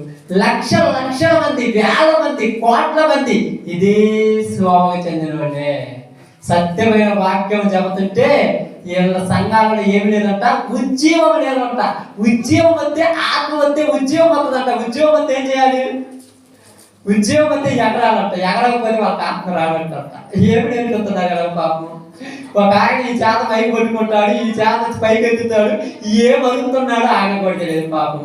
గంట దూడ ఎత్తే అమ్మయ్య నేను అలా అరవాలని ఈడు నేర్చుకుంటున్నాడు. ఈ పిల్లలు మొత్తం కూడా వీళ్ళు అలా నేర్చుకున్నారు. ఏం నేర్చుకున్నారు? సత్యం తెలుసా, వాక్యం తెలుసా, బైబిల్ కూర్చున్న కంటతోడు చదవమంటే తెలియదు. వాక్యం కరెక్ట్ గా కంటతోడు ఏమంటే ఏంటో కూర్చొని చర్చలలో కొట్టి లేనిపోయి సెల్ఫోన్ డొక్కోవటము, లేనిపోయి నిద్రలో పోవటం తప్పితే వాక్యం అంటారా అక్కడ పోయి ఏమనుకుంటారు తెలుసా?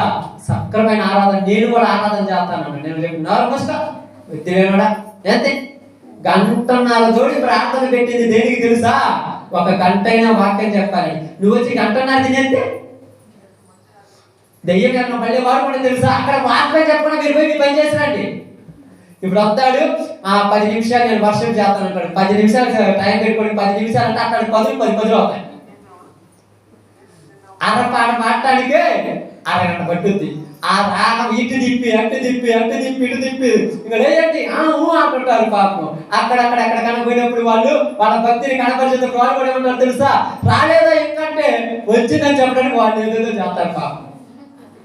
దాన్ని రప్పించడానికి యాపమండలు తీసుకోవడం, కొబ్బరి మండలు తీసుకొని 4 జరుగుతాయి. కానీ వర్షాలు ఈ మామిడి కాదు వాడతానికి గట్టిగా అర్థాలు వచ్చిందన్న. ఇప్పుడు ఈడేమంటారు తెలుసా? మీరు ఉద్యోగం ఇంకా రాలా, దేవా వాళ్ళ మీదకి దిగిరా ఏంది దిగొచ్చేది నా నేనంటుంది. ఆర్థిక వస్తారు పాపం. పైన దేవుడు తండ్రి, కుడిపార్శ్వన ఎవరున్నాడు? యేసు ప్రభు వారు. ఆత్మ మీ మధ్య సంచరించుచుండెను. మన మధ్య సంచరించుచున్నాడు. మన పరిశుద్ధాత్మ ఆదరణ కరెక్ట్గా మన మధ్య ఉన్నాడు. ఇప్పుడు ఏమంటారు తెలుసా? మనం కూడా పాట పడిపడతాం. ఆత్మ దిగిరావా నాపై దిగిరావా ఆడుతుంది. ఇంకా దిగిరావా ఎంత దూరం అంటారు తెలిసిదే మాట పావు గట్ట అంటారు. ఇంకా దిగకపోతే ఏమంటారు తెలుసా? వీడికి నీళ్ళు తప్పుకోవాలి. అంటే ఆత్మని వీరికి వచ్చినప్పుడు దాహం పడేస్తుందా? ఒంటి మీద వస్త్రాలు పోయే తెలియదు కానీ దాహం కట్ట అవుతుంది. నాకు అర్థం కాదా? బైబుల్ దొరుకుతుంది కదా కానీ దాహం కట్టేస్తుంది. నాకు అర్థం కాదా? ఎంత ఘోరంగా అయిపోయిందో చూడండి క్రైస్తవ్యం. ఎంత దిక్కుమాలిన స్థితిలోకి వెళ్ళిపోయిందో చూడండి. నిజంగా మన సత్యులు, మన దైవజనులు అందరం కూడా ఒక తీర్మానం వచ్చాం. ఇలాంటి సత్యమైన బోధలకు విరోధమైన ఆత్మల భూమి మీదకి వచ్చాయి. వాటిని ఖండించాలి. పని అంతే. అందరూ అంటారు ఇట్ట చెబితే ప్రార్థన కోరురారు. ఆయన కూడా చెప్పాడు కదా, అనేకులు ప్రవేశింప చూసుదురు కానీ వారు ప్రవేశించరు. మీరేం భయపడద్దు. మీరు భయపడాల్సిన పని కూడా లేదు. మీరు టెన్షన్ పడతారేమో, అస్సలు టెన్షన్ పడద్దు. మరి అయితే ఆత్మ వచ్చింది కదా ఏంటంటే చాలా చిన్నగా కొన్ని మాటలు చెప్పుకున్నాం చూడండి. కొరింథీయులకు రాసినటువంటి మొదటి పత్రికను కొద్దాము 10వ అధ్యాయం చూడండి. మొదటి కొరింథీ పత్రిక 10వ అధ్యాయము 3 నుంచి జాగ్రత్త చదువుకుంటూ వద్దాం. అందరూ ఆత్మ సంబంధమైన ఒకే ఆహారమును భుజించిరి, ఆత్మ సంబంధమైన ఒకే పానీయులు పానము చేసిరి. ఏదైనగా తమ్ముడు వెంబడించిన ఆత్మ సంబంధమైన బండలోని త్రాగిరి, ఆ బండ క్రీస్తే. ఓకే, ఇంతవరకు బాగానే ఉంది కదా, అందరు కదా. అయితే వారిలో ఏందమ్మా ఆ మాట అంటే ఏం రాసింది ఇక్కడ? ఎక్కువ మంది తక్కువ మంది? ఎక్కువ మంది దేవునికి ఇష్టలుగా లేరు. ఆమేన్. ఎంతమంది అంటే ఇష్టలుగా లేరక్క? ఎక్కువ మంది లేరంట. మనమేమో కూడా తెలుసా ఎక్కువ సంఘాలను తిరుగుతుంటా. మనమేందో ఆడ లక్షల మంది ఉన్నారయ్యా, అడిగిపోతాడు. లక్షల మంది ఉంటే నేను పడుచుకున్నాడా? ఆడికి వీడికి మంచి అలవాటు ఏంటో తెలుసా? లక్షల మంది దగ్గర పోయి ఎలా కూర్చొని కాలు మీద కాలు వేసుకొని సెల్లు సినిమాలు పెట్టుకుంటాడు, లేకపోతే క్రికెట్ చూస్తాడు, లేకపోతే సీరియల్ చూస్తాడు, ఇయర్ ఫోన్స్ పెట్టుకొని చూస్తుంటాడు. పాస్టర్ గారు ఏం చేస్తున్నాడు అడుగుతా? అడగడు, పట్టించుకోడు కాబట్టి. అమ్మాయ అడిగిపోతే అసలు మమ్మల్ని ఎవరు వీరిపోతే ఓరకు అడుగుతుంటాడు, నిద్రపోతుంటారు, అది చేయొద్దంటారు, వాక్యం అనమంటారు. అక్కడికి పోతే మమ్మల్ని పరుచుకునేవాడే లేడు. మిమ్మల్ని ఎందుకు పరుచుకుంటారు? వాళ్ళని పరుచుకుంటే దిక్కే లేదు, మిమ్మల్ని కూడా పరుచుకుంటారు. చూడండి, ఎక్కువ మంది ఏం చేశారంట? దేవునికి ఇష్టలుగా ఉండకపోయి గనుక అరణ్యములు సంహరించబడిది. వారు ఆశించిన ప్రకారం మనము చెడ్డ వాటిని ఆశింపకుండినట్లు ఈ సంగతులు మనకు దృష్టాంతముగా ఉన్నవి. ఏ సంగతులు అంట 7వ వచనం చెప్తున్నాడు చూడండి జాగ్రత్తగా. జనులు తినుటకును త్రాగుటకును కూర్చుండి ఆడుటకు లేచిరి. ఆమేన్. ఏం చేస్తున్నారు జనాలు? తిన్నారు, తాగారు, ఇంకా ఆరాధన చేసి ఎగురుతున్నారు. ఏం చేయాలి మరి వాళ్ళు? ఇప్పుడు లేచిరు, ఇలా ఎగిరిన తర్వాత వాళ్ళలో ఏముంటుందంట? కోరికలు వచ్చాయి. కోరికలు ఇప్పుడు వాళ్ళు ఎగురుతున్నప్పుడు వాళ్ళకి ఎలా ఉంది తెలుసా? ఎగురుతున్నప్పుడు ఎలా ఉంది? పురుషులు స్త్రీలకు పురుషులు సంబంధం లేకుండా ఒకరితో ఒకరు ఎగురుతున్నప్పుడు వాళ్ళ మధ్య అవాంఛనీయమైన కార్యములు వచ్చి అక్కడ అల్లరి కార్యములు జరిగిపోయి వ్యభిచారానికి దారి తీయటం వల్ల దేవుడు ఒక్క దినమందే 24,000 మందిని 23,000 మందిని లేపేశాడు.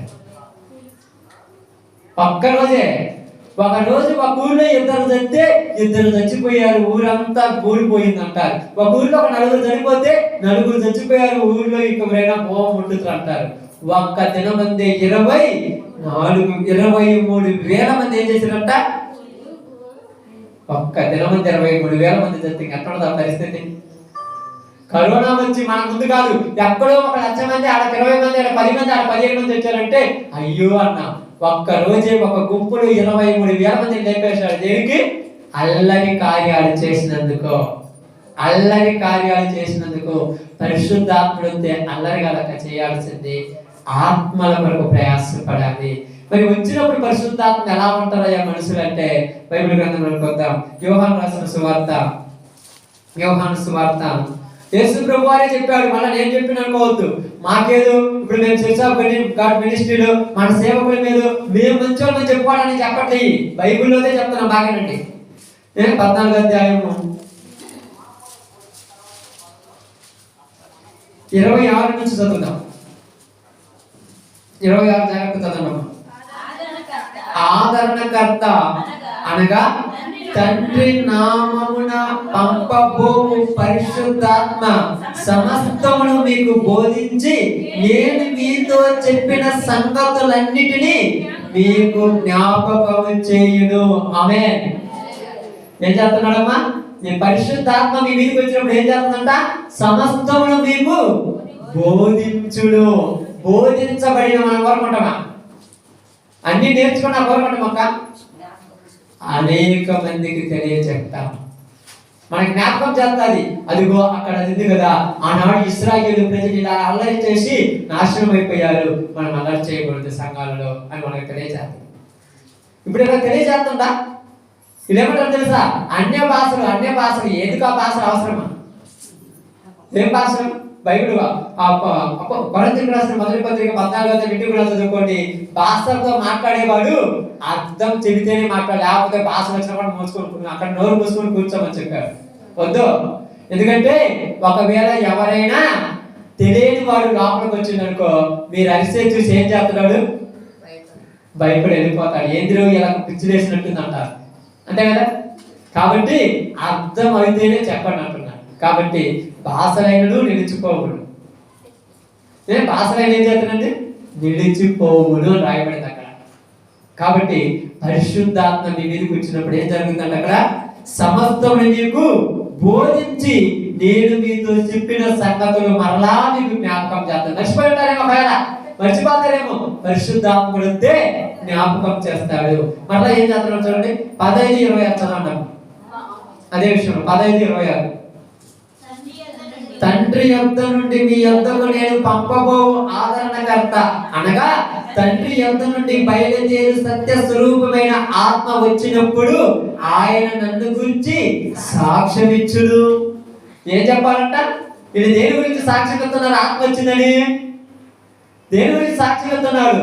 ఎల్లమ్మ గురించి, పొల్లమ్మ గురించి ఒకళ్ళు చెప్తారు, ఇదిగో దేవుడి పని చేయమని వీళ్ళంతా అమ్మి నాకు తెచ్చి సువార్తకి ఇచ్చారు, మీరు ఒక్కరు కూడా వాళ్ళ గురించి ఆ సాక్ష్యం చెప్పమన్నది. యేసు ప్రభు గురించి చెప్తే మారరా జనాలు? యేసు ప్రభు గురించి చెప్తే మారరా? అంటే మారట్లేదంటే చెప్పటం నీ చేత కావట్లా. బాగా అర్థం చేసుకోండి. చెప్పటం నీ చేత కావటంలా. నీకు చేతనైతే చెప్పి మార్చే శక్తి నీలో ఉండొచ్చు. నీతి కలిగిన మాటలు చెప్పచ్చు. యేసు ప్రభు గురించి చెప్పడం తప్పేముంది?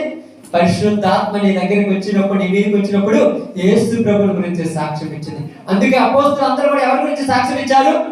మీరు చంపి తిరిగి లేచినటువంటి యేసునే, ఆ యేసు గురించి మేము చెప్తున్నాము, ఆ యేసు గురించి నేను చెప్తున్నాము అన్నాడు. మరలా పరిశుద్ధాత్మ చూడండి ఏం జరుగుతుందో చూడండి.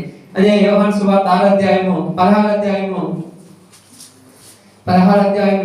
7వ వచనం నుంచి జాగ్రత్త చదువుతాం.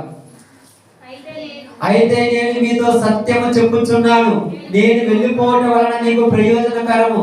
నేను వెళ్ళని ఎడల ఆదరణకర్త మీ యొద్దకు రాడు. నేను వెళ్ళిన ఎడల ఆయనను మీ యొద్దకు పంపుదును. ఏంటమ్మా? యేసు ప్రభు ఇప్పుడు వెళ్ళాడా లేడా? ఎక్కడికి వెళ్ళాడు? పరలోకానికి వెళ్ళాడు. వెళ్ళిన తర్వాత ఆయన ఏం చేస్తానంట? పంపుతాడు. ఇప్పుడు పంపిండా లేడా? మరి నేను పొద్దుగుకులు రా అని పిలుస్తున్నారు అంటే ఈయన దృష్టిగా యేసుప్రభు వెళ్ళా. యేసుప్రభు అక్కడ పరలోకంలో నివాస స్థలాలు కట్టాడని కూడా ఇక్కడ నమ్మకం లేదు. నమ్మకం లేని ఏదేం చేస్తాడు. అందుకే చాలా మందికి యేసుప్రభు మీద నమ్మకం లేక ఇష్టం వచ్చినట్టు చేస్తుంటారు, ఇష్టం వచ్చినట్టు బతుకుతుంటారు. ఆయన భక్తులంట. ఆయన మీ అంతకు వచ్చిన తర్వాత ఏం చేస్తారంట చూడండి. ఆయన వచ్చి పాపములను గూర్చి, నీతిని గూర్చి, తీర్పును గూర్చి లోకమును ఒప్పింపజేయును. ఆమేన్. ఏం చెప్తున్నాడంట? పాపాన్ని ఒప్పుకుంటామంట ఆత్మని వీరికి వస్తే. పాపాన్ని ఒప్పుకోవాలని వీరికి ఆత్మ వస్తే ఒప్పుకుంటున్నారా పాప క్షమాపణ? మళ్ళీ ఏంటంట? నీతి. ఏది నీతో నీకు తెలుస్తుంది. మూడోది ఏంటంట? తీర్పు. రేపు తీర్పు ఉన్నది, బతికేడు జాగ్రత్తగా బతకమని చెప్తారు ఆత్మ అంతే. ఎవరు పడుతున్నారు? ఎవరు ఆలోచిస్తున్నారు చెప్పండి? ఎవరు ఆలోచిస్తారు చూడమ్మా. ఇంకా 11 వచ్చిన కూడా చదవండి ఒక్కసారి. ఆత్మ చెప్ప అయితే ఆయన అనగా సత్య స్వరూపమైన ఆత్మ వచ్చినప్పుడు మిమ్మును సర్వ సత్యములోనికి నడిపించును. ఆయన తనంట తాను ఏమీ బోధింపక వేటిని వినును వాటిని బోధించి సంభవింపబో సంగతులను మీకు తెలియజేయును. ఆయన నా వాటిలోనికి తీసుకొని మీకు తెలియజేయును కనుక నన్ను మహిమపరచును. ఎవరిని మహిమపడతాడు ఇప్పుడు? పరిశుద్ధాత్మ వచ్చినప్పుడు ఎవరిని మహిమపరచాలి? యేసు ప్రభు వారిని మహిమపరచాలి. పరలోకంలో ఉన్న తండ్రిని మహిమపరచాలి. మరి ఎడుగురిని మహిమపరుస్తారు? వీళ్ళని ఇల్లే గొప్ప చేసుకునేవాళ్ళు, వీళ్ళ గురించి ఇల్లే చెప్పుకునేవాళ్ళు. సర్వ సత్యంలోనికి వెళ్తున్నారు ఇప్పుడు జనాలు. సర్వ సత్యం తెలుస్తుందా? ఏమి తెలియదు. తూ అంటే తాగలేదు, తా అంటే తూడలేదు. అందుకని చాలా మంది ఏం చెప్తుంటారు తెలుసా? కొంతమంది అప్పుడప్పుడు మనలో కూడా కొంతమంది, మనలో ఎవరో కొంతమంది వచ్చినప్పుడు, మన ప్రచర్యలో ఉన్న కొంతమంది వచ్చినప్పుడు ఏం చెప్తారు తెలుసా? అబ్బా అక్కడికి వెళ్ళాం, అక్కడ చూడు అంటారు. నాకు అనిపిస్తుంది ఏమి నేర్చుకున్నామంటే ఏం చెప్పరు. ఏం నేర్చుకున్నావు? వీడికి వచ్చిన తర్వాత అప్పుడప్పుడు కొన్ని వేషాలు వేసారు కొంతమంది. కొన్ని ప్రాంతాల్లోకి వెళ్ళినప్పుడు వేషాలు వేసినప్పుడు నేను వెళ్ళిన తర్వాత అన్నను ముందు ఆపేమని చెప్పాను. 10 నిమిషాలు నేను ఒక పాట పాడతానంటే పాట పాడాల్సి వచ్చినప్పుడు ప్రశాంతంగా నిలబడి నీకు సిస్టమ్ వాయిస్ మ్యూజిక్ పెడతాం, ప్రశాంతంగా పాడి అందరం లేపి డ్యాన్స్ లేసి సింధి లేపించే పని చేసినవా మౌతుగా నీ చేతికి చెప్పా కొంతమందికి. అంటున్నారు ఏంటి ఇలా చెప్తున్నామంటే మనం ఎవరిదో చెప్పింది నేర్చుకోకూడదు, దేవుడి చెప్పింది నేర్చుకోండి చాలంతే. ఎవరో చెప్పింది మరి బైబిల్లో లేదంటే ఉన్నాయి కొన్ని. ఏమన్నా చెప్పట్లేదు. ఏమున్నాయి? అల్లరి నీచ కార్యాలు, దెయ్యాల జ్ఞానం. అది ఎవరు ప్రేరేపిస్తున్నారు? దెయ్యములు ప్రేరేపించి తన ప్రవక్తలను, దెయ్యపు ప్రవక్తలను లోకంలోనికి పంపించి మోసము చేయడానికి వచ్చింది. ఎక్కడి నుంచి వచ్చిందంట? అది పరలోకం నుంచి భూలోకంలోనికి మోసం చేయడానికి వచ్చింది. అందుకని ఏం చెప్తున్నారంటే బాగా గమనించి ఆలోచించండి. సామెతల గ్రంథం 9:13 ఒక పాయింట్ చదువుకుందాం, సమయం అవుతుంది. సామెతల గ్రంథం 9:13 ఒక పాయింట్ మొదటి భాగం చదువుతాము. సామెతల గ్రంథం 9వ అధ్యాయం 11వ వచనం. బుద్ధిహీనత అనునది బొబ్బలు పెట్టినది. బుద్ధిహీనత అంటే ఏంటంట? బొబ్బలు పెట్టడం. బొబ్బలు పెట్టడం అంటే చెప్పండి. బుద్ధిహీనత అనేది బొబ్బలు పెట్టడం అన్నాడు. బొబ్బలు పెట్టడం అంటే తెలుసా? బొబ్బలు పెట్టడం అంటే అరవటము, కేకలేస్తుందంట బుద్ధిహీనుడు. బుద్ధిహీనుడు ఏం చేస్తాడు? జ్ఞానం కలిగినోడు ఏం చేస్తాడంటమ్మా? ప్రశాంతంగా ఉంటాడంట. అదే నాకు మనం చదువుకున్నాం. అదే ప్రసంగి గ్రంథం 9:17 చదువుకున్నామా? చదువుకున్నాం కదా. చూడండి ప్రసంగి 9:17. బుద్ధిహీనులలో ఏడు వాని కేకల కంటే మెల్లగా వినబడిన జ్ఞానపు మాటలు శ్రేష్టము. బుద్ధిహీనులలో ఏడు వాడు ఏలటం